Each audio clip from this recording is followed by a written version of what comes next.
Najvišje priznanje grb občine je letos na predlog občinske organizacije Zveze borcev pripadlo Alojzu Puhanu. Med drugim se je izkazal s svojim delom na gasilskem področju kot občinski svetnik in predvsem pri vzdrževanju partizanskih grobišč v Rogu.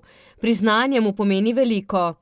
Zato, ker sem v tem obdobju, katero je bila tudi utemeljitev od strani Zveze borcev in ostalih krajanov, da sem v svojem 30-letnem delovanju opravil tisto, kar so vaščani tudi odobravali.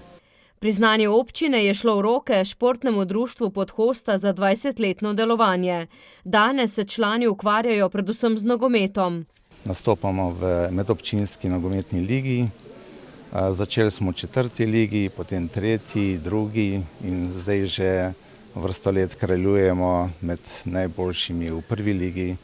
In nam je že to velik dokaz, da delamo pravilno in da znamo združiti moči.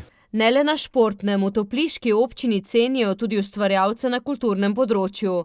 Tokrat je župan Franc Volk podelil priznanje Kulturno-umetniškemu društvu Dolenjske Toplice, prav tako za 20 let delovanja. V resnici je to priznanje delu velikega števila ljudi, ki jih naše društvo združuje.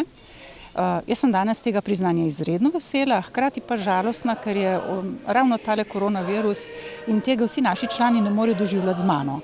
Se bodo pa, upajo, lahko družili na dogodku ob 20-letnici in izdaji publikacije ob jubileju, dodaja. Vsekakor glede priznanj poudarja prvi mož občine. Vedno gre v prave roke. Letošnji prejemnik grba, Alojz Puhan, predlagatelj Zveze borcev, sigurno je človek, ki je zaznamoval dogajanje v tej dolini in sem vesel, da je prišlo do tega predloga in tudi soglasno je bil ta predlog sprejet. Društvi pa prav tako dejavno zaznamujeta dogajanje v občini in sta zaslužena prejemnika priznanja, dodaja.